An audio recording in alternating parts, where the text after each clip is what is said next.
शब्दों के अनूठे व्यक्तित्व में आज हम अपने साथ लेकर आए हैं आगरा के साहित्यकार श्री भानु प्रताप सिंह तोमर को। भानु प्रताप सिंह तोमर एक अच्छे रचनाकार हैं, अच्छे कवि हैं और आपकी रचनाएँ बड़ी सधी हुई होती हैं। धार्मिक और सामाजिक विषयों पे आप बहुत अच्छा लिखते हैं और निश्चित रूप से आज आप जानेंगे कि भानु प्रताप जी की रचनाएँ कैसी हैं, उनका जीवन कैसे रहा, उनका व्यक्तित्व और कृतित्व के बारे में पूरी जानकारी लेंगे। और मैं भानु प्रताप जी को आपके समक्ष प्रस्तुत करता हूँ। हाँ, तो भानु प्रताप जी, बहुत-बहुत स्वागत है आपका इस कार्यक्रम में। बहुत बहुत धन्यवाद। शब्दों के अनूठे व्यक्तित्व प्रारंभ होती है। यदि आप चाहें तो सरस्वती वंदना कर सकते हैं, क्योंकि कवियों के साथ में होता है कि अगर सरस्वती वंदना नहीं करें तो लगता है कार्यक्रम नहीं हुआ, तो ये प्रथा है। तो सरस्वती वंदना कर लें, उसके बाद वार्तालाप शुरू करेंगे हम।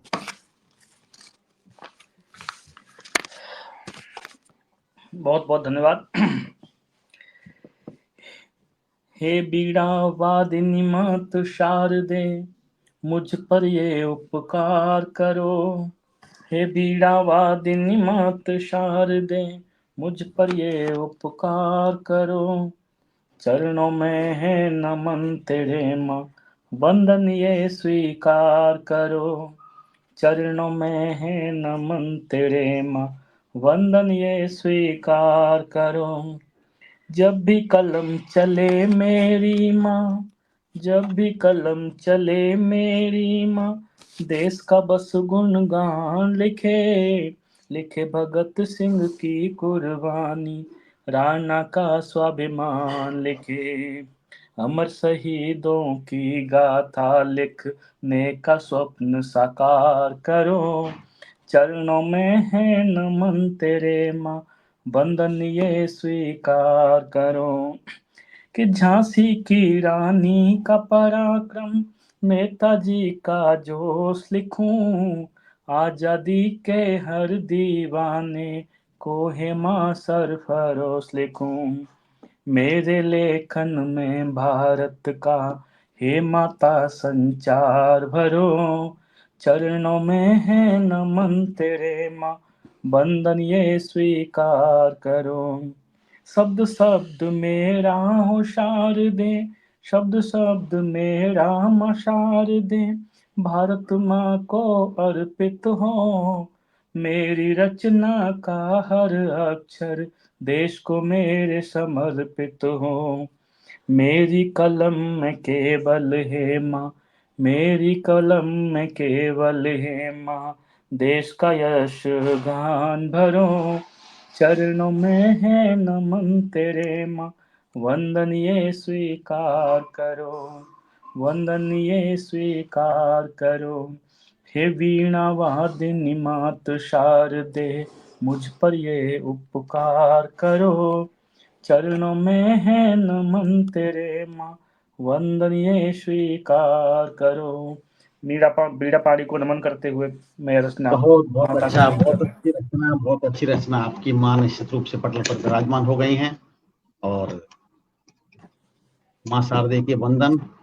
कोई भी कवियों का कोई भी कार्य, कोई भी कार्यक्रम बिना माता के नहीं होता है पूरा। निश्चित रूप से माँ विराजमान हो गई हैं। आप स्वयं देख सकते हैं कि माँ आ चुकी हैं। माँ आपको विराजमान है और निश्चित रूप से माँ को आप देख सकते हैं। माँ और कार्यक्रम आप निश्चित रूप से चला सकते हैं। और तो अब मैं वार्तालाप प्रारंभ करूं आपसे। जी।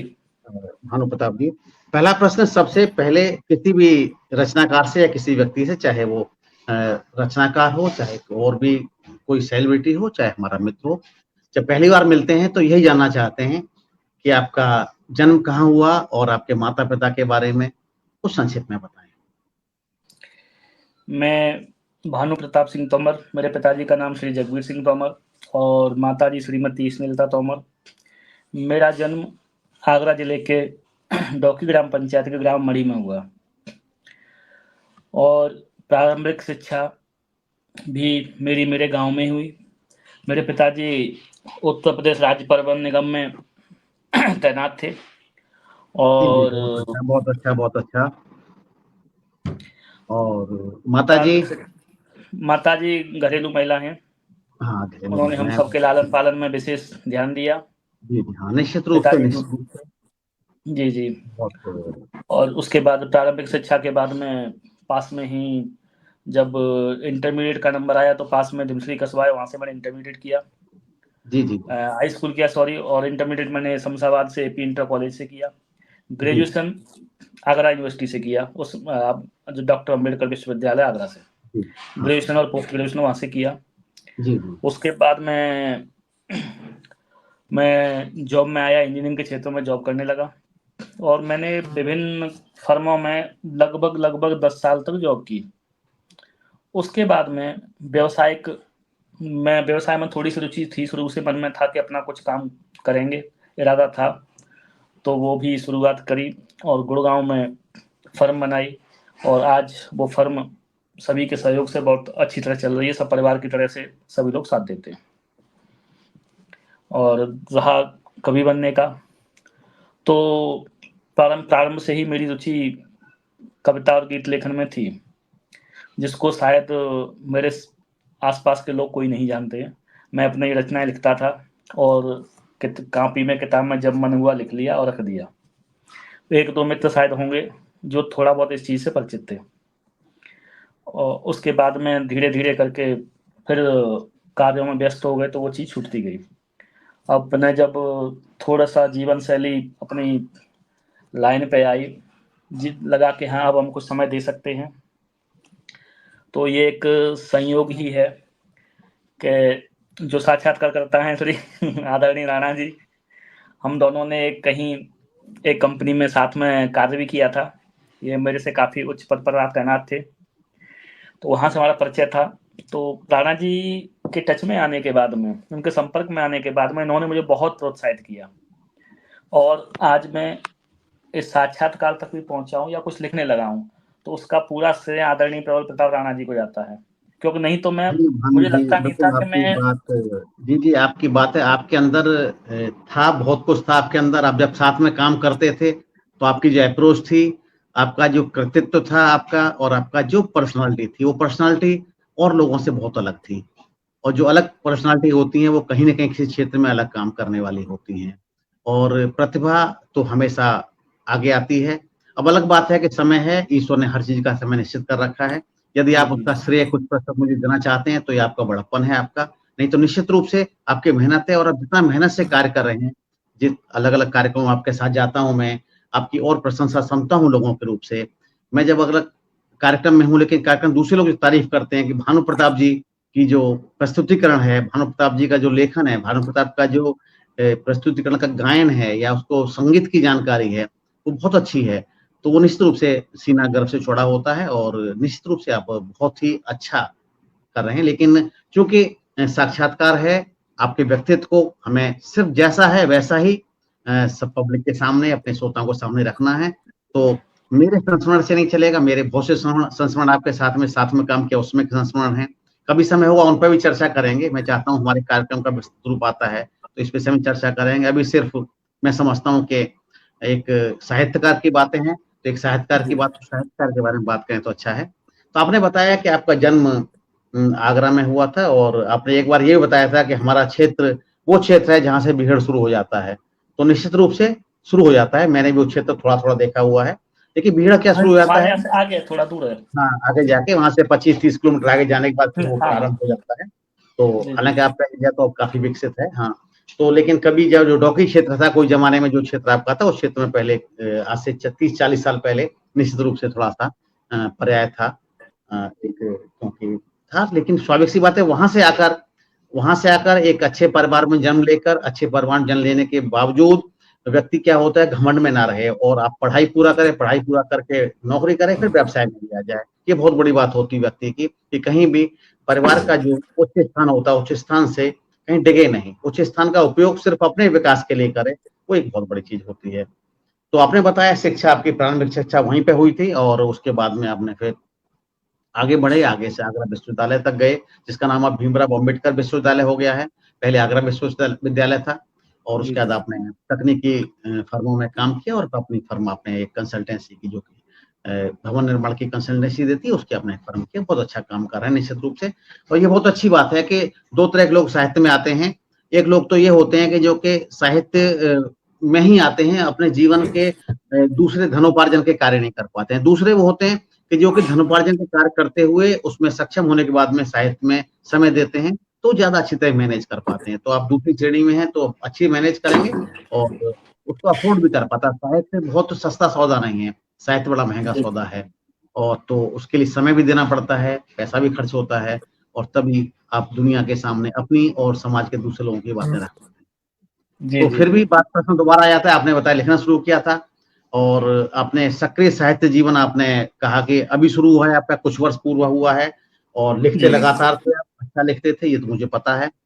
तो जब आपने लिखना शुरू किया था, उस समय की एक रचना कोई हमें सुनाएं, जो कि उसमें मैं समझता हूँ शुरू में रचनाएं हम लोग लिखते हैं तब शिल्प बहुत अधिक नहीं होता है, लेकिन भावनाएं तो वहीं होती हैं। उस समय की रचना कोई हो तो आप सुनाएं तो बड़ा अच्छा लगेगा मुझे। मैंने स्कूल टाइम पर पहले एक रचना मेरे को याद आ रही है, बहुत ज़्यादा रचना तो याद नहीं है, मैंने गणतंत्र दिवस के लिए लिखी थी।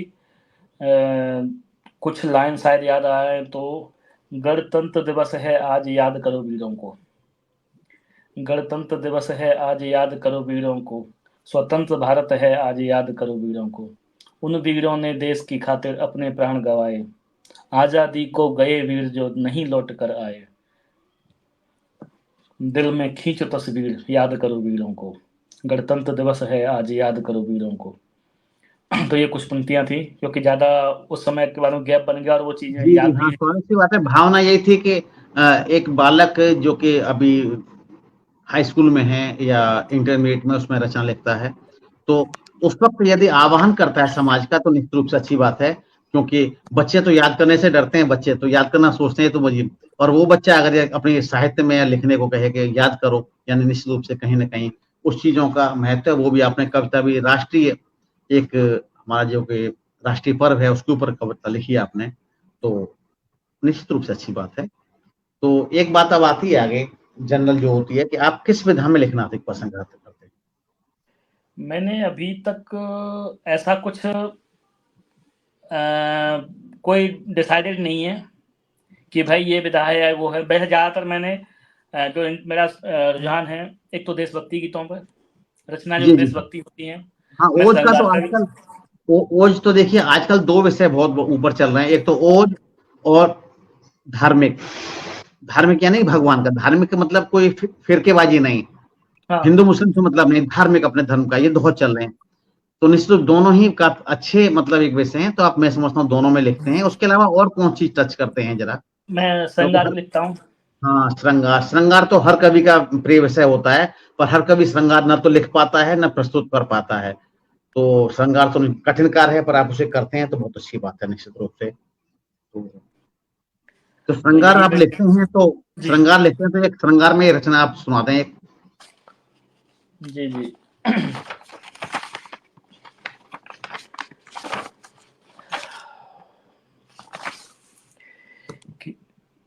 इश्क के सवाल का तो इश्क ही जवाब है, इश्क के सवाल का तो इश्क ही जवाब है, इश्क हो जो इश्क से तो इश्क लाजवाब है, इश्क हो जो इश्क से तो इश्क लाजवाब है, इश्क की हो राह तो चलता भी तो इश्क है, इश्क की हो राह तो चलता भी तो इश्क है, इश्क की तपन में रोज जलता भी तो इश्क है, इश्क है कभी ये चांद इश्क आफताब है, इश्क हो जो इश्क से तो इश्क लाजवाब है, किसी का इश्क रब से है, किसी का इश्क है खुदा, किसी का इश्क है सनम कोई वतन पे है फिदा, इश्क पर ही चढ़ रहा ये इश्क का स्वभाव है, इश्क हो जो इश्क से तो इश्क लाजवाब है, कि इश्क के बाजार में जो बिक रहा वो इश्क है,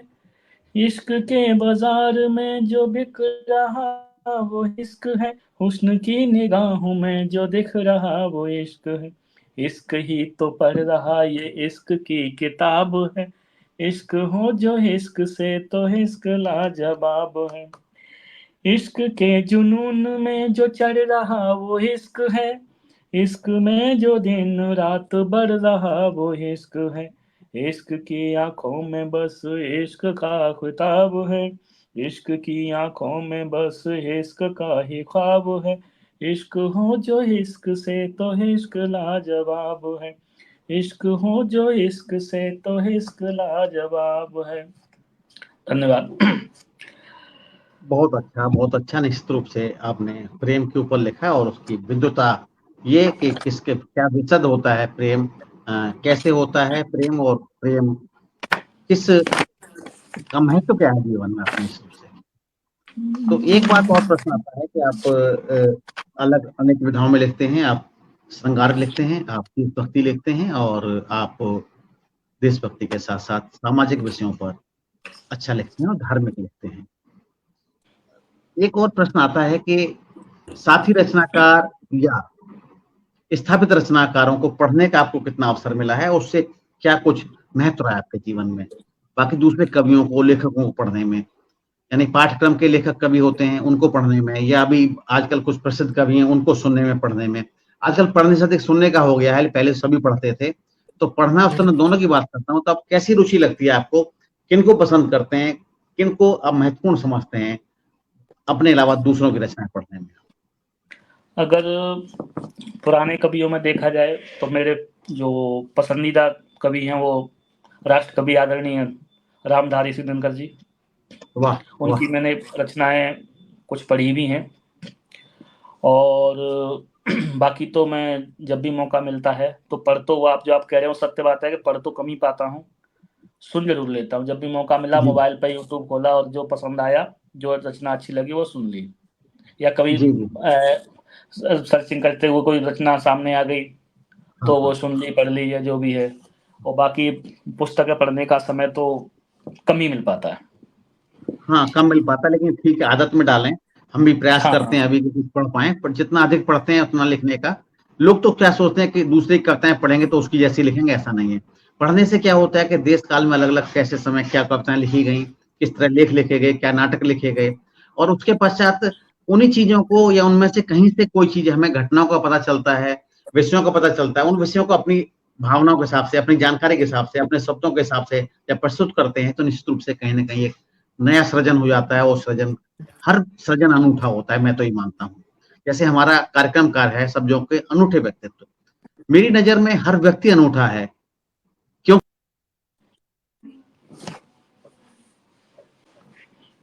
अगर व्यक्ति अनूठा नहीं होता तो हर व्यक्ति का अंगूठा लग नहीं बनाता है भगवान। तो जब हर व्यक्ति का अंगूठा लग है तो व्यक्ति भी अनूठा है निश्चित रूप से, और उसका महत्व हमें समझना चाहिए। किसी को, आदमी को किसी को अधिक महत्व देना, किसी को कम देना, वो कर सकते हैं, लेकिन महत्व हर एक व्यक्ति का है। तो अच्छा है। और पढ़ने की बात यह है कि पुस्तकों का ये है, तो पुस्तकों के बारे में बताऊं आपको, पुस्तकें पढ़ना साहित्यकारों के लिए बहुत आवश्यक है। चाहे वो पुस्तक रचना अपनी हो या दूसरे की रचना हो, चाहे पुस्तक आपकी कविताओं की पुस्तक हो, आपके लिखे हुए नाटक हो सकते हैं, उपन्यास हो सकते हैं।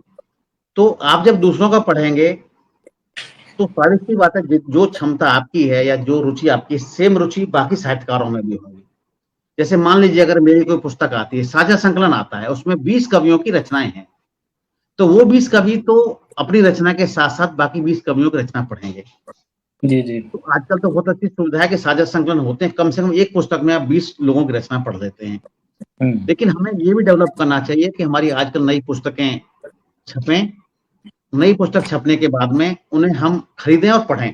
आप ताज्जुब करेंगे कि डॉक्टर कीर्ति काले जी, आपको पता है उस संस्था में आप भी आते हैं, उस संस्था में उनकी एक बड़ी अच्छी संस्था है प्रेरणा दर्पण साहित्य संस्थान, उसमें आपने भी 1-2 बार पाठ किया उसमें आपने। तो डॉक्टर कीर्ति काले जी की पुस्तक नई निकली, कवि सम्मेलन के किस्से, और उसके विमोचन में हम गए थे, बहुत से साहित्यकार गए थे, और हम भी आमंत्रित अतिथि थे, तो गए थे वहां पर। और वहां पे उन्होंने बताया सबने कि पुस्तक, और ठीक, तो वहां कुछ साहित्यकार कोशिश कर रहे थे उनसे पुस्तक लेने के लिए, जबकि मंच से संचालक कह रहे थे कि पुस्तक है, अमेजन पे उपलब्ध है, फ्लिपकार्ट पे उपलब्ध है, पर हमने प्रयास नहीं किया। उनकी पुस्तक के साथ फोटो खिंचवाया हमने, लेकिन हमने पुस्तक नहीं ली उनसे, क्योंकि हम यदि सक्षम है तो पुस्तक खरीदें हम। यदि सक्षम जो लोग हैं वही पुस्तक नहीं खरीदेंगे तो फिर पुस्तकें छपेंगी किस लिए और कैसे? अगर एक साहित्यकार पुस्तक खरीदता है तो उसके 2 मित्र और पढ़ लेते हैं उसे। जी, जी, जी। और उसका परिणाम ये हुआ कि 3 दिन बाद डॉक्टर कीर्ति काले जी ने मुझे लिंक भेजा उन्होंने। मैंने पूछा कि कहाँ उपलब्ध है पुस्तक, और वो उसमें छूट के साथ लिंक था। अब सोचिए, ये उनका बड़प्पन, उन्होंने लिंक भी मुझे छूट वाला लिंक दिया और मैंने पुस्तक, जो कि पुस्तक महँगी पुस्तक थी, मुझे सस्ते में 300 रुपए से या 250 रुपए की मिल गई पुस्तक वो, बहुत कमाल की पुस्तक थी। और मैंने टिप्पणियाँ करके उनको भेजा, अच्छा लगा। और उसके बाद अभी हिंदी दिवस के दिन आप एक उनका फिर एक किताब का विमोचन था, उसमें आमंत्रित किया, तो हमने वही पुस्तक खरीदी और उनसे उससे हस्ताक्षर लिए। नहीं तो अभी तक हम लोग पहले मेरी भी भावना होती थी कि बुलाएगा तो पुस्तक तो देगा ना भाई, बुला रहा है, कई कार्यक्रम जाते, शुरू में मेरा भी था, पुस्तक तो देगा अपनी। लेकिन क्या ही अच्छा हो कि हम जो मित्र हैं, दूसरे की पुस्तक आती है मित्र की, तो खरीदें उसको हम ही नहीं खरीद सकते तो बाहर का व्यक्ति क्या खरीदेगा, हमारा अपरिचित क्या खरीदेगा उसको। तो मैंने वही जी, पुस्तक खरीदी, श्रीमती जो हम दोनों थे, हमने पुस्तक खरीदी, हम दोनों ने उनके साथ, उन्होंने हमको ऑटोग्राफ दिया उसमें, हमारे साथ फोटो खिंचवाए कि आपने ये अच्छा किया, तो स्वाभाविक सी बात है। तो ये पुस्तकों का महत्व बहुत है और महत्व तभी पूरा होता है कि हम उनको खरीदें और पढ़ें। ऐसी समृद्धि भी हमारे काम की नहीं है कि हम उनको खरीद लें लेकिन पढ़ें नहीं उनको। तो ये भानु जी बहुत अच्छा है और मुझे पता है कि आपकी एक सूचना मेरे को है कि आपकी पुस्तक भी आपकी प्रकाशन में, उस पुस्तक के बारे में बताएं कि प्रकाशन में आपकी पुस्तक है, कितनी तैयारी हो गई है और कितनी है पुस्तक, कब तक आने वाली पुस्तक है, उसके बारे में कुछ बताएं। आपकी कविताओं की पुस्तक आने वाली है आपकी एक, जी, जी, जी। मुझे लगता है शायद 2 महीने के अंदर आने वाली है शायद वो पुस्तक। हाँ, तो हाँ, बताएं अंदाज़ा उसके ये है बारे कि में, तो कैसे क्या, लगभग हाँ 2 क्या महीने मतलब कैनवस उसमें है, मेरी कैसी रचनाएं संग्रहित की उसमें आपने, किस किस विषय पे है, बताएं थोड़ा, जिससे कि जिज्ञासा हमारे दर्शकों उसमें रचनाएँ मिश्रित हैं, कुछ श्रृंगार पे जी भी होंगी, कुछ ओज की भी जी हैं, कुछ अपना जी जैसे भगवान श्री राम पर हो गई, कृष्ण पर हो गई, इन पे भी हैं जी और जी इसी टाइप से रचना है और मेरे ख्याल से लगभग उसमें 50 से 60 रचना के आसपास प्रकाशित होंगी। जी लगभग 60 रचना के आसपास होंगी, क्योंकि जी रचनाएँ मेरी कुछ रचनाएँ कुछ लंबी रहती हैं। जी जी। ज़्यादातर एक पेज में रचना हाँ, कंप्लीट साइज़ नहीं वैसे भी पाती। आजकल जो फैशन है, 100 से 110 पेज तक की जो किताबें, वो पढ़ने में आसानी होती है। अगर आपको 200 या 250 पेज की पुस्तक, क्योंकि एक साझा संकलन हमारा और आपके दोनों रचनाएं उसमें थी, वो जी, 250 पेज की रचना किताब हो गई, तो शायद वो आपको लग रहा होगा कि बहुत भारी किताब हो गई पढ़ने में, उसमें कहीं ना कहीं कोई संकोच, क्योंकि पॉकेट बुक साइज होती है, उपन्यास का साइज होता है, उसे पढ़ने में थोड़ा आसानी होती है। एक पेपर बैग होती है, वो ज्यादा अच्छा होता है। तो ठीक है, अच्छा सुझाव है आपका। मेरी पुस्तक में उसे, लगभग 100 के आसपास ही पेज रहेंगे। हाँ, 100 पेज होंगे, 100 कुछ पेज और आपको होंगे। हम जैसे कुछ व्यक्ति शुभकामनाएं दे देंगे, उस कुछ पेज और उसके हो जाएंगे कुछ, तो जी, वो जी, जी, 110 या बिल्कुल, 115 बिल्कुल। पेज हो जाएंगे, बहुत अच्छी बात है। बहुत तो उस पुस्तक की स्वागत है। प्रतीक्षा करेंगे हम, और जब पुस्तक आए आपकी तो निश्चित रूप से उसका विवरण डालें, उसका विवरण नहीं, सब बिल्कुल, लोगों को बिल्कुल, जानकारी दें।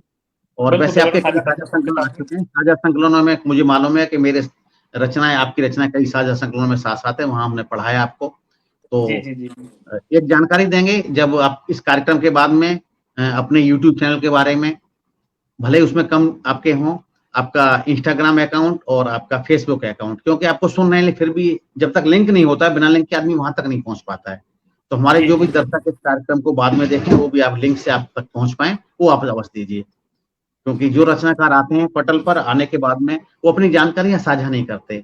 इससे बहुत, जी, कार्यक्रम के अंदर तो जानकारी साझा कर देते हैं, ऑडियो में आती है, लेकिन वो रिटर्न में इसलिए नहीं आ पाती कि वो अपने लिंक सारे नहीं देते हैं। तो मैं ये निवेदन करूंगा आपसे कि लिंक शेयर आप कर दूँगा। सारे लिंक, हाँ, एक एक किसी के विशेष कमेंट में नहीं दें, सीधे आप एक उसमें दें, कमेंट्स में, कमेंट बॉक्स में, हुँ। और उसमें जो उत्तर दें वो उत्तर में देंगे तो नहीं दिखेगा हमको, कमेंट बॉक्स में दिखेगा सीधे। भानु प्रताप जी किसी कारणवश अलग हो रहे हैं हमसे, दोबारा जुड़ने वाले हैं, जोड़ लेते हैं जी। टेक्निकल ब्रेक से हट गए थे अभी तो। कोई बात नहीं, कोई तो बात नहीं। भानु प्रताप जी, एक अभी बात चल रही थी कि आप धार्मिक, आप लिखते हैं धार्मिक, जी, जी। तो अपने एक धार्मिक रचना सुनवा दें हमको, तो हमारे श्रोताओं को तो अच्छा लगे। उसके बाद फिर और वार्ताएं करेंगे आपसे। धार्मिक का भी क्या हुआ कि मैं जब रचनाएँ आपके साथ में संपर्क में आने के बाद मैंने शुरू करी, तो सतमुला कवियों की चौपाल में जाने का नंबर आया। जी जी रचनाएँ मेरे हाँ, पास उस समय ना के बराबर थीं। तो फिर मेरा विचार यही था कि मैं पहली रचना कहीं भी पढ़ूं तो अपने इष्ट देव या जैसे भी धार्मिक रचना ही पढ़ूं। तो मैंने तब एक रचना लिखी थी भगवान राम के ऊपर, वो मैं हाँ, आपको स्वागत है, स्वागत सुनाऊंगा स्वागत। कि जिन चरणों में शीश नवाऊं वो है राम, कृपा से जिनकी मैं लिख पाऊं वो है राम। जिन चरणों में शीश नवाऊं वो है राम, कृपा से जिनकी मैं लिख पाऊं वो है राम। त्रेता युग के हैं अवतारी वो है राम, विपदा जो हरते हैं सारी वो है राम। कौशल्या ने हैं जो जाए वो है राम, दशरथ के नंदन कहलाए वो है राम। जिनकी अनुपम छवि है न्यारी वो है राम, जिनकी सूरत लगती प्यारी वो है राम। विश्वामित्र मुनि संग धाये वो है राम, मारताड़ का स्वर्ग पठाए वो है राम। जनकपुरी के पहुँचे स्वयंवर वो है राम, सीता ने मन से चाहे वर वो है राम। सीता ने मन से चाहे वर वो है राम। शिव के धनुष पे चाप चढ़ाते वो है राम, परशुराम का क्रोध मिटाते वो है राम। परशुराम से निज धन पाए वो है राम, सीता को जो ब्याह कर लाए वो है राम। राज तिलक की थी तैयारी वो है राम, हर्षित अवधपुरी थी सारी वो है राम। पितु आज्ञा से जो वन धाये वो है राम, माताओं को शीश नवाए वो है राम। केवट गंगा पार कराए वो है राम, पुस्तों का उद्धार कराए वो है राम। ऋषि अगस्त के यहाँ समाये वो है राम, दिव्य अस्त्र थे उनसे पाए वो है राम। सीता को बन ढूंढ रहे थे वो है राम, पता सभी से पूछ रहे थे वो है राम। जात पात का भेद मिटाते वो है राम, शबरी के झूठे फल खाते वो है राम। गोद जटायु को बैठाए वो है राम, हनुमत के जो मन को भाए वो है राम। बाली को जो स्वर्ग पठाए वो है राम, सिंहासन सुग्रीव बिठाए वो है राम। सागर पर जो सेतु बनाए वो है राम, सारी सेना पार लगाए वो है राम। रावण को जो मार गिराए वो है राम, निशाचरों का वंश मिटाए वो है राम। वन में 14 बरस बिताए वो है राम, सिया लक्ष्मण संग अवध में आए वो है राम। अवध के सिंहासन बैठाए वो है राम, वर्ष हजारों राज कराए वो है राम।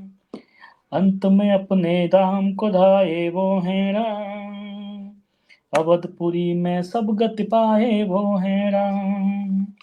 ऋषि मुनि जिनका ध्यान धरते वो है राम, मन की जो पूरी है करते वो है राम।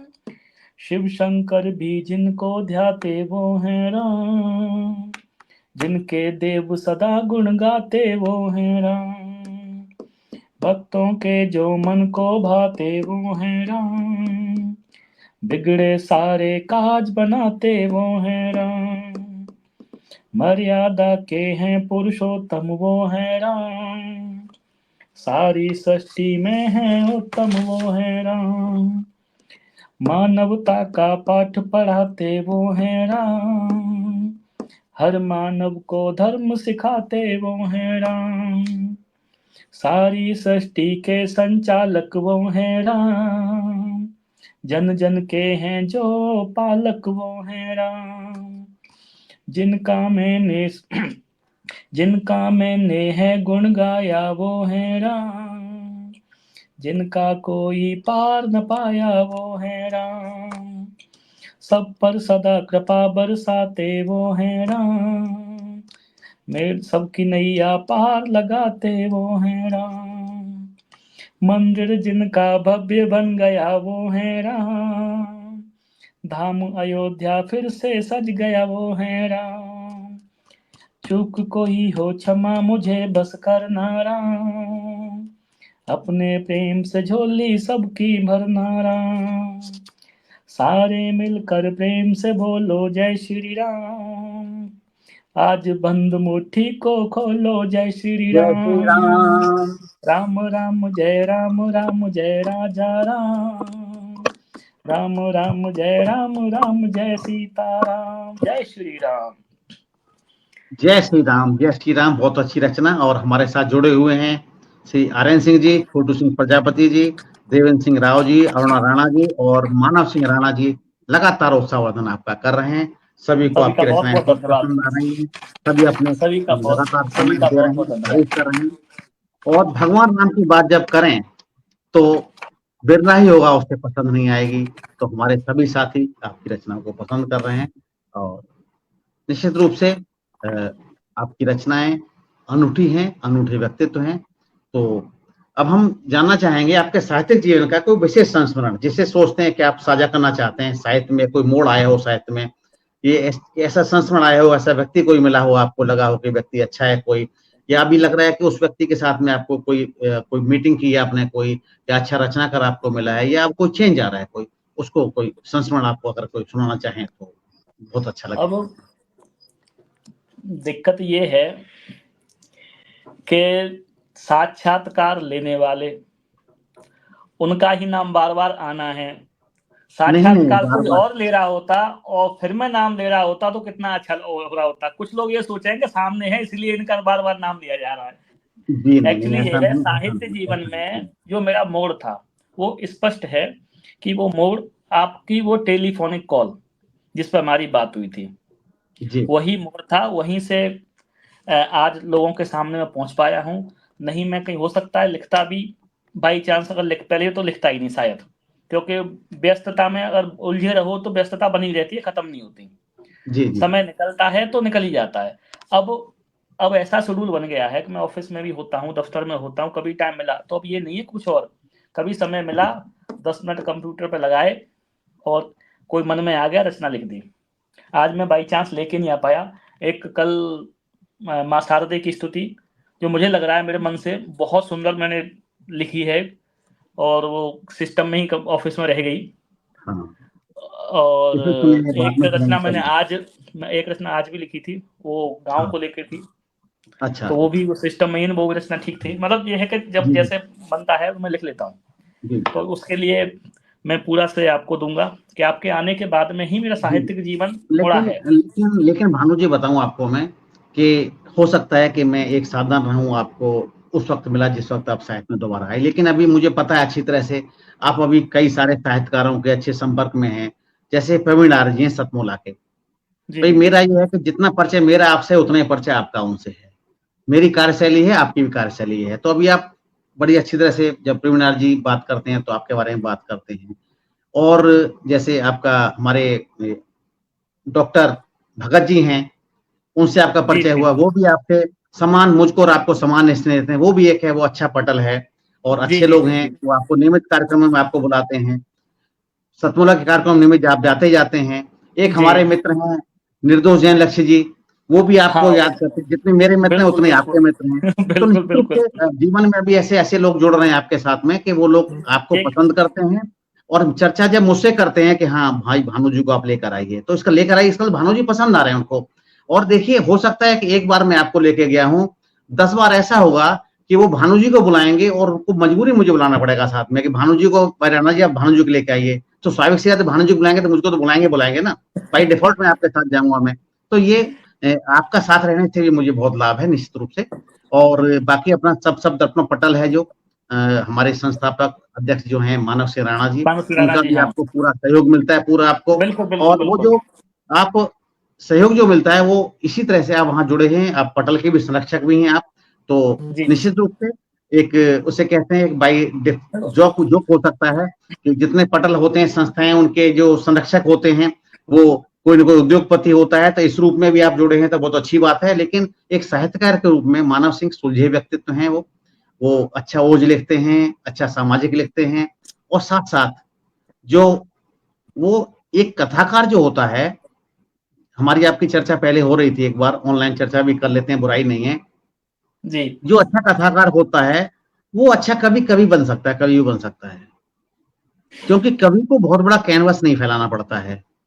कवि एक समस्या पर एक रचना से ही प्रसिद्ध हो सकता है, लेकिन कोई कथाकार है या उपन्यासकार है या नाटककार है, वो उसका भाग्य हमेशा ऐसा नहीं है कि उसका चंद्रधर शर्मा गुरेली का जैसा भाग्य हो जाए कि एक कहानी से प्रसिद्ध हो जाए, या अभिज्ञान शाकुंतलम से कालिदास एक नाटक से प्रसिद्ध हो जाए, ऐसा किसी का भाग्य नहीं है। कथाकार और कहानीकार का कभी यूट्यूब शॉर्ट की तरह से उसके व्यूअर नहीं बढ़ सकते, उसके फॉलोअर नहीं बढ़ सकते, उसे बहुत काम करना पड़ता है।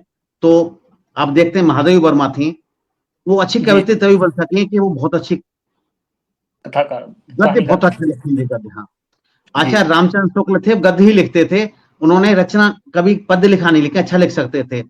जितने भी व्यक्ति हैं आपका, चाहे वो आपका जयशंकर प्रसाद जी हों, उनकी जैसी रचनाएं, उनकी कविताएं हैं, वैसे उनका गद्य अच्छा है। गद्य मजबूत है तो उसका पद्य मजबूत हो जाता है निश्चित रूप से, वो जब चाहे तो। आप डॉक्टर कीर्ति काली जी को देखिए, डॉक्टर कीर्ति काली जी को लोग सिर्फ कवि समझते थे, जब उनकी लेखन की पुस्तकें आ रही हैं तो इतनी अद्वितीय पुस्तकें हैं, इतना मजबूत लेखन है उनका। तो जब गद्य और पद्य दोनों लिखना जानता है जो आदमी, वो व्यक्ति निश्चित रूप से आगे जाएगा, उसके काम को सराहा जाएगा। तो आपको अच्छे अच्छे लोगों का साथ है, तो और भी कई साथी है, सब दर्पण में आपको कई साथी, सही साथियों को लाभ मिल रहा है आपको। जैसे एक बहुत अच्छे प्रस्तुति करता है आपके रविंद्र पाल सिंह रसिक जी, एक आचार्य जी हैं, आचार्य मूलचंद शर्मा जी हैं, मूलचंद जी हैं, एक आपके शर्मा जी हैं, शर्मा जी हैं, शर्मा जी। इन लोगों का अच्छा प्रस्तुतिकरण है, जब साथ साथ हैं तो इनका भी निश्चित रूप से हम कहीं कार्य करते हैं, उन सभी का ऐसा योगदान होता है कि मैं अतिक्रमण कर रहा हूँ, अपनी सीमाओं को अतिक्रमण कर रहा हूँ, पूछने आपसे प्रश्न चाहिए थे, मैं उसकी समीक्षा करने लग गया, लेकिन निश्चित रूप से आपके साथ बहुत अच्छे अच्छे लोग हैं आपके साथ में, और निश्चित रूप से आप प्रगति करेंगे, ये तो अच्छी बात है। तो अभी एक बात और बताएं आप, जो कि जनरल प्रश्न आता है कि मेरे कॉल आ रहा है, उसे काट देता हूं उसको मैं। हाँ, तो ये कि जो अभी नए रचनाकार जो आ रहे हैं, अभी जो अभी बिल्कुल अभी युवा हैं, लिखना चाहते हैं, उनको क्या कहना चाहते हैं, उनको क्या, कैसे लिखें, कैसे संघर्ष करें, किस तरह से अपने को पेश करें, कुछ उनके लिए सलाह होगी। लिखने के लिए पहले तो अधिक से अधिक पढ़ें। हाँ। पढ़ने से शब्दकोश को मजबूत करें। बिना शब्दकोश के रचना नहीं लिखी जा सकती, लिखी जाएगी तो प्रभावशाली नहीं होगी। जी जी। तो शब्दकोश मजबूत करें, कुछ न कुछ लिखें, और लिखने में संकोच ना करें। प्रस्तुतिकरण, कुछ लोग का जैसे लिख भी लेते हैं, प्रस्तुत नहीं कर पाते, झिझकते हैं, लिखते अच्छा है लेकिन प्रस्तुति देने में झिझकते हैं। तो वो झिझक भी धीरे धीरे, जैसे मैं ही हूँ, अगर मैं भी अपना लूं तो आपके सामने से ही जो मैं महसूस खुद भी करता हूँ कि शुरुआत के कुछ प्रस्तुतिकरणों और आज में काफी कुछ सबको देख के, सबको सीख के, सबको सुन के सुधार होता है। मेरे में परिष्करण होता है, परिष्करण होता है। हाँ, उसमें तो जो नए लोग हैं, लिखने में कंजूसी ना करें, अधिक से अधिक लिखने की कोशिश करें, और अधिक से अधिक पढ़ें, सामाजिक विषयों पर लिखें, जो जिसका पसंदीदा विषय हो उसके बारे में अध्ययन जरूर करें, और शब्दकोश जितना मजबूत होगा, लेखन शैली उतनी ही प्रभावशाली होगी। शब्दकोश, स्वाभाविक सी बात है। आपको बादल दिख रहा है तो आपको पता होना चाहिए कि बादल का क्या क्या नाम हो सकते हैं, नीरद हो सकता है, वारिधि हो सकता है, या उसके लिए व्याकरण जो स्कूल में पढ़ी चीजें हैं वो बहुत काम आती हैं, कि समानार्थी शब्द कैसे हैं, आपके विरोध विलोम शब्द कैसे हैं। तो व्याकरण का और शब्दकोश का बहुत महत्व है, निश्चित रूप से बहुत महत्व। आपने बहुत मार्के की बात कही है, बहुत मार्के की बात कही है। शब्दकोश अगर अच्छा नहीं है तो व्यक्ति फिर क्या है कि सिर्फ उल्टे सीधी मतलब तुक्के लगाएगा, केवल तुकांत तो कर लेगा, लेकिन तुकांत का कोई अर्थ नहीं होगा, तुकांत का अर्थ कुछ नहीं होगा। अभी तो फिर भी ठीक है कि कम से कम गूगल से भी हेल्प मिल जाती है, आप सर्च कर सकते हो। कई बार क्या होता है शब्दकोश का, इसलिए मैंने कहा कि जैसे कवि रचना लिखते हैं, हमें पता है यहाँ पर ये शब्द आना है, अब वो शब्द जिसका वो मीनिंग है, अब वो शब्द वहां पर उसका तुक नहीं मिल रहा, अब हमारे पास शब्दकोश होगा तो हम उसी अर्थ का दूसरा शब्द को ही लाने की कोशिश कर सकते हैं। और कई बिल्कुल बिल्कुल सही बात है, क्योंकि जब दुकान करता लिखने लोग बैठते हैं तो किसी को मकान याद आया तो अगले पद में दुकान लिख दिया, और तीसरे में जहान लिख दिया, और फिर मालूम पड़ा कि रामलाल तो लिख नहीं सकता, अगर शब्द याद होंगे तो लिख पाएगा नहीं, रामलाल लिख देगा तो बड़ी मुसीबत आएगी। बहुत अच्छी जी बात जी है। जी क्योंकि इसी विषय में मुझे ऐसा ध्यान आता है कि मेरे साथ में कुछ हफ्ते पहले आदरणीय डॉक्टर पीयूष आर्य जी, जो कि सतमुला कवियों के चौपाल के आप निर्माता हैं, तो उनसे मैं यही प्रश्न किया था उनसे मैंने, तो उन्होंने ये उत्तर दिया था उन्होंने कि नए रचनाकारों को मैं ये कहता हूँ कि उनकी जो स्थापित रचना है उसे कवि सम्मेलन में पढ़ें। यदि नई रचना है उन्हें कम से कम कुछ गोष्ठियों में पढ़ें, 1 बार 2 बार 3 बार गोष्ठी में पढ़ें, वहां पर आपके साथी आपको सुनेंगे, उसमें कमी बताएंगे, आराम से उनको सही कर सकते हैं, उसको सुधार कर सकते हैं। कवि सम्मेलन में जहाँ गोष्ठी के 4-5 लोगों से देखें, वहां पर अपनी वही रचना पढ़ें जो आपको याद हो, याद भी नहीं है तो कम से कम आपके जबान पर हो और पहले लोग सुन चुके हों, तो बहुत अच्छी बात है। तो नए कवि ये भी ध्यान रख सकते हैं कि अच्छा शब्दकोश रखें, रचनाओं को याद रखें, अच्छी रचनाएं लिखें और उनको सही लोगों के सामने सही समय पे पेश करें। बहुत अच्छी बात। तो आप एक रचना और सुना दीजिए हमको, समय भी हमारा हो रहा है, 2-3 प्रश्न और आपसे करेंगे, फिर समापन करेंगे। किसी विषय में भी सुना दीजिए आप। आपने धार्मिक रचना सुना दी, संगार पे सुना दी, अब आप देशभक्ति की रचना सुना सकते हैं, अच्छा लगेगा हमें।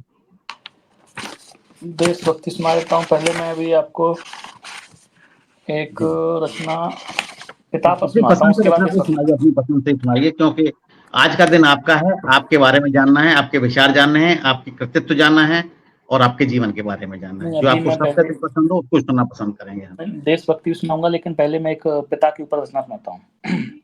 बिल्कुल बिल्कुल। तो पिता के ऊपर मेरी रचना है, और स्वागत है, खासकर स्वागत है, बिल्कुल मैंने ये रचना तब स्वागत लिखी है जब कई जगह वृद्ध हो चुके माता पिता का और सम्मान नहीं देखते हैं कई परिवारों में, कई लोगों के यहाँ, है। तब बड़ी पीड़ा होती है।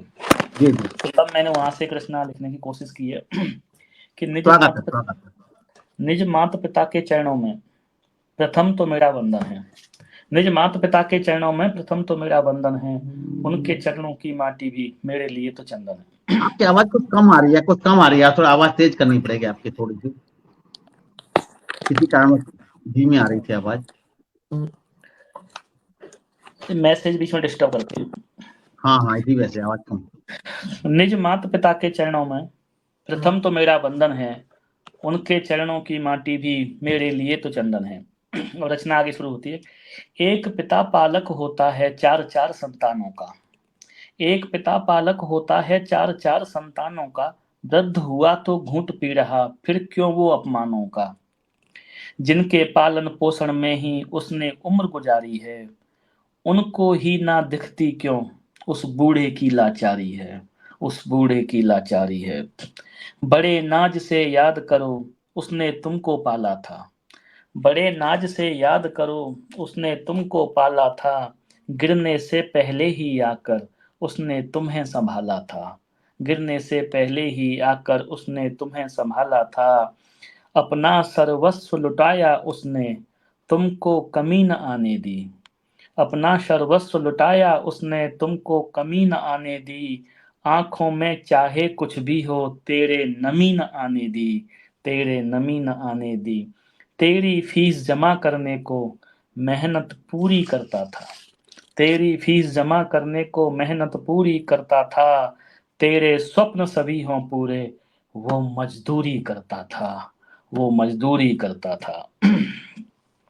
फटे पुराने कपड़े पहने, फटे पुराने कपड़े पहने तुझे नए दिलवाए थे, जूते नए दिलाकर तुझको खुद फटे हुए सिलवाए थे, खुद फटे हुए सिलवाए थे।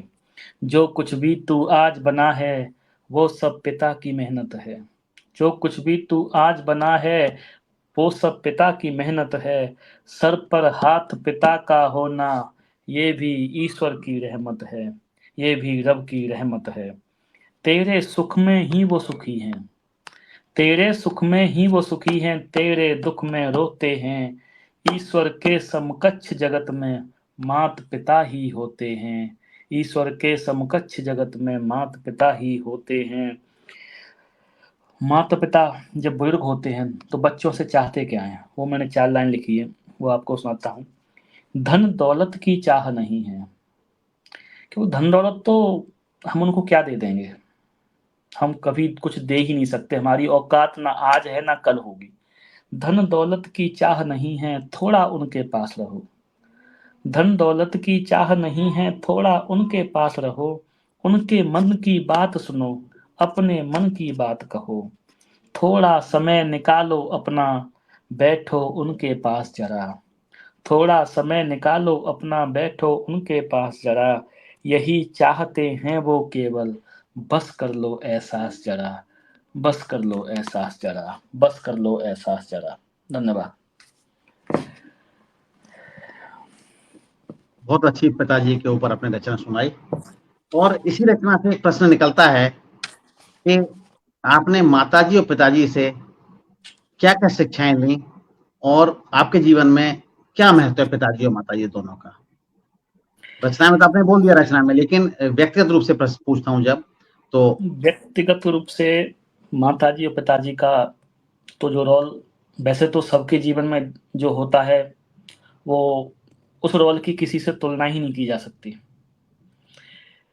और मेरे जीवन में अगर भी देखा जाए तो भाई माता पिता का तो अहम योगदान होता ही है सब चीज़ों में। मेरी माँ ने भी सुबह जा रहे हैं तो खाना पीना ये वो सब चीज़ों का ध्यान रखना, शिक्षा यही देना। और शिक्षा माता की, मम्मी की भी, पापा की, सबकी यही होती थी कि बेटा कुछ भी करना ईमानदारी से करना, लगन से करना, ऐसा कुछ मत करना कि जिससे हमें शर्मिंदा होना पड़े। और मैंने उस चीज़ को आज तक ध्यान रखा है और मेरी बहुत हमेशा बड़ी पूरी बात है, कोशिश बहुत होती बड़ी है। बात है, बहुत बड़ी बात है। और मेरे पिताजी हालांकि मैं उस जमाने के हैं, अभी लगभग 70 साल के आसपास के हैं, फिर भी जब वो समय वो था जब बाप बेटा पास में बैठते भी नहीं। मेरे पिताजी से मेरा संबंध अब भी ऐसा है जैसे अब फिलहाल जैसे एक दोस्त का दोस्त के साथ होता है। मैं जब घर पे जाता हूँ, गांव में रहते हैं, जितने दिन जितने समय में होता हूँ, वो लगभग उसमें से 95% समय पिताजी और मैं साथ साथ होते हैं।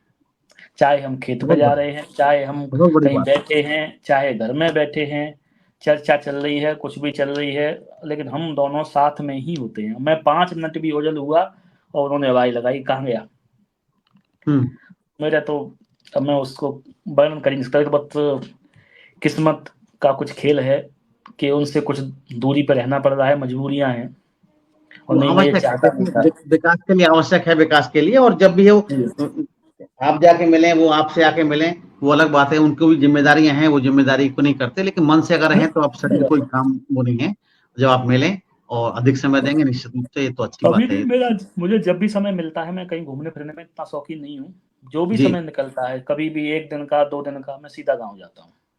हाँ, स्वाभाविक सी बात है कि माता-पिता के साथ रहने का हमेशा मन करता है, और बड़ा अच्छी बात है, माता-पिता हमारे साथ रहें या माता-पिता के साथ हम रहें, सबसे बड़ी बात है। उनकी छत छाया में रहना बहुत ही पसंद आता है, और आप तो जिस प्रकार के व्यक्ति हैं, और साहित्यकार तो वैसे भी कुछ अधिक भावनात्मक रूप रखता है, भावना अधिक होती हैं, उदात्त होती हैं, तो साहित्यकार बनता है, और वो भी अच्छी भावनाएँ हों तो निश्चित रूप से बहुत अच्छी बात है।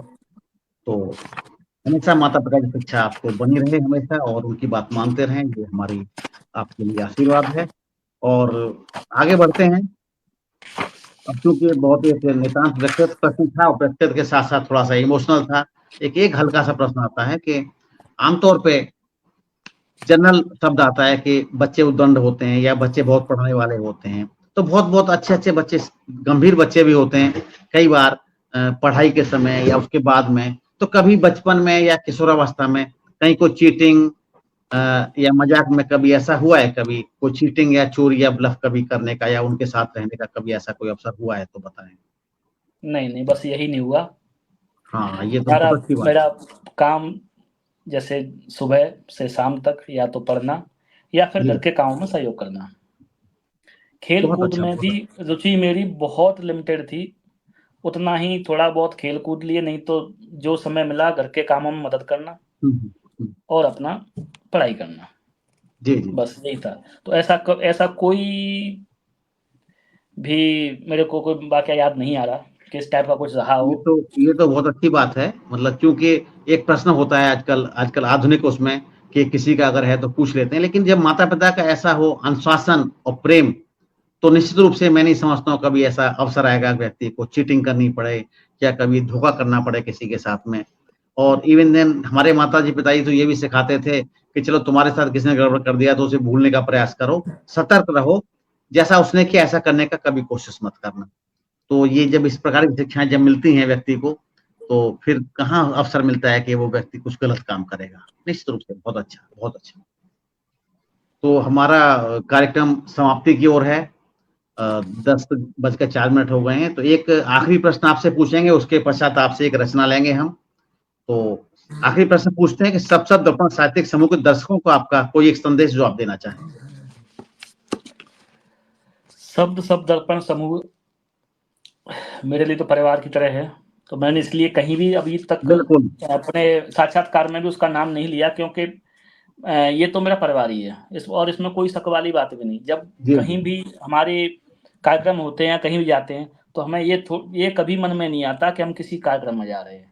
वो सब कुछ अपना अपना सा लगता है और अपना है। बस सब लोग अपने, जैसे आप हो गए, मानव सिंह राणा जी हो गए, और आपका रविंद्र जी हो गए, आचार्य जी हो गए, और त्रिदेव जी हो गए, और भी कई साथी लोग हैं। तो सबसे अपार स्नेह मिलता है हमारा। सब दर्पण समूह जिस कार्य के लिए आप लोगों ने उसकी शुरुआत की थी, उस पथ पर निरंतर हम लोग प्रगति कर रहे हैं। हमारा परिवार पूरा प्रगति कर रहा है। हमारे परिवार में रोज नए सदस्य जुड़ते जा रहे हैं, और हमारा परिवार निरंतर प्रगति की ओर अग्रसर है। और ऐसे ही ईश्वर से यही कामना है कि बस हमारा परिवार ऐसे ही दिनों दिन दूनी तो रात चौगुनी तरक्की करता रहे।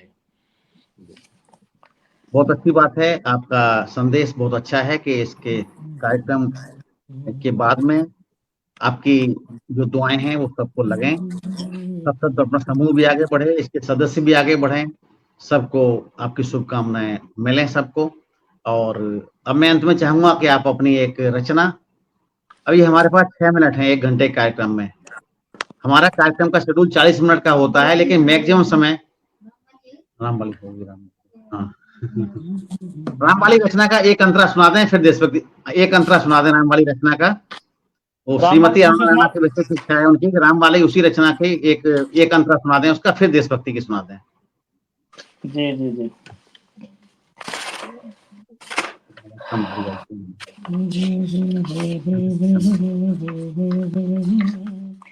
जिन चरणों में शीश नवाऊं वो है राम, कृपा से जिनकी मैं लिख पाऊं वो है राम।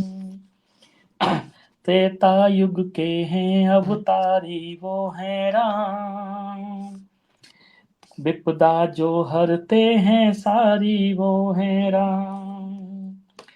कौशल्या ने हैं जो जाए वो है राम, दशरथ के नंदन कहलाए वो है राम। जिनकी अनुपम छवि है न्यारी वो है राम, जिनकी सूरत लगती प्यारी वो है राम। जनकपुरी के पहुँचे स्वयंवर वो है राम, सीता ने मन से चाहे वर वो है राम।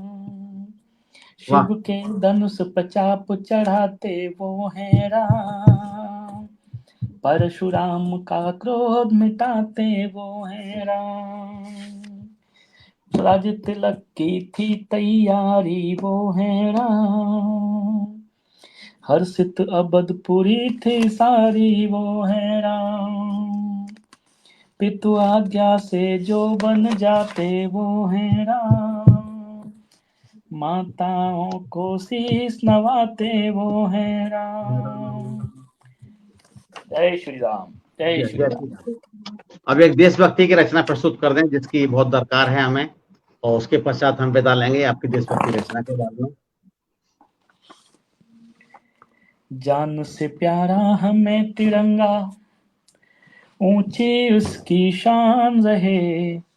जान से प्यारा हमें तिरंगा, ऊंची उसकी शान रहे।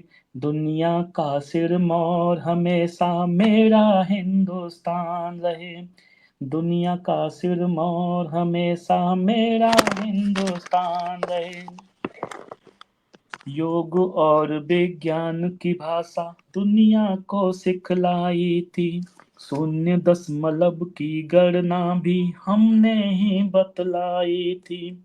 सदियों पहले सूरज की दूरी हमने बतला दी थी। महाकवि तुलसी ने ही चौपाई में समझा दी थी।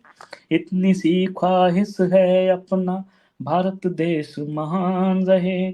दुनिया का सिरमौर हमेशा मेरा हिंदुस्तान रहे। अलग अलग है बोली भाषा, अलग अलग है रीत यहाँ। अलग अलग हो धर्म भले ही, लेकिन सब में प्रीत यहाँ। हिंदू मुस्लिम सिख ईसाई सबकी यही कहानी है। हिंदू मुस्लिम सिख ईसाई सबकी यही कहानी है। जाति धर्म मजहब से पहले हम सब हिंदुस्तानी। जाति धर्म मजहब से पहले हम सब हिंदुस्तानी। वीर शहीदों की खातिर बस हर मन में सम्मान रहे। दुनिया का सिरमौर हमेशा मेरा हिंदुस्तान रहे। गर्मी गर्मी सर्दी और बरसातें सब ऋतु पाई जाती हैं। भिन्न भिन्न किस्मों की यहाँ पर फसल उगाई जाती है। झरनों के कल कल का यह संगीत सुनाई देता है। पांव पखारे भारत माँ के सागर दिखलाई देता है। शान तिरंगे की ना झुकने देंगे जब तक जान रहे। दुनिया का सिरमौर हमेशा मेरा हिंदुस्तान रहे। विवेकानंद का ज्ञान यहाँ है, भगत सिंह की कुर्बानी। हर नारी में जाग उठी है अब झांसी वाली रानी।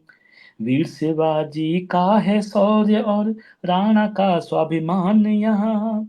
जौहर करती यहाँ नारियां, ना बिकता सम्मान यहाँ।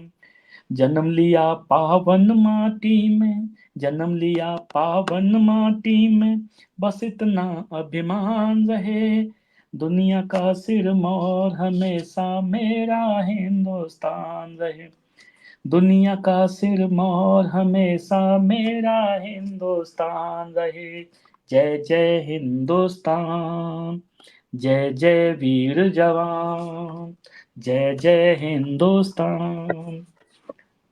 बहुत बहुत आभार।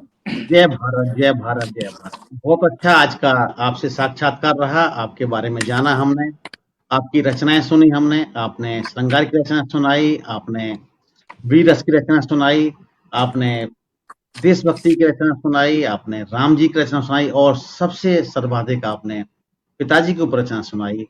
बहुत ही आपको साधुवाद। आपने अपने जीवन के बारे में बताया, अपने व्यवसाय के बारे में बताया, परिवार के बारे में बताया, कृतित्व के बारे में बताया। और मैं तो कहता हूँ आप जीवन के बारे में बहुत सी बातें जानने को रह गई हैं, कृतित्व भी बहुत बाकी रह गया है। जब आपकी पुस्तक प्रकाशित हो उसके बाद हम चाहेंगे उसके बाद में आप दोबारा साक्षात्कार में हमारे साथ आएँ इस वार्ता में और फिर उस पुस्तक के बारे में और अपने दूसरे कृतित्व के बारे में आपसे जानकारी लेंगे हम। तब तक हम अपने साथियों से, अपने दर्शकों से विदा लेते हैं, आपसे से विदा लेते हैं। नमस्कार, बिल्कुल, बहुत बहुत धन्यवाद और सभी साथी जो जुड़े हुए हैं उन सबका बहुत बहुत आभार। सबने मेरा जो साथ दिया है साथ में, सबका बहुत बहुत आभार हौसला अफजाई करने के लिए। मानस सिंह राणा जी रहे, मानस सिंह राणा जी रहे, देवेंद्र सिंह राव जी रहे, छोटू सिंह प्रजापति जी रहे, आर्यन सिंह जी रहे और कुछ साथियों के नाम क्या होता कमेंट निकल जाते हैं, पता नहीं चलता, तो मैं कार्यक्रम के बाद में उनको भी मैं धन्यवाद ज्ञापन करूंगा और निश्चित रूप से मेरी तरफ से भी सबको बहुत बहुत धन्यवाद, बहुत बहुत आभार। जय हिंद, जय भारत, जय भारत, जय श्री राम। नमस्कार।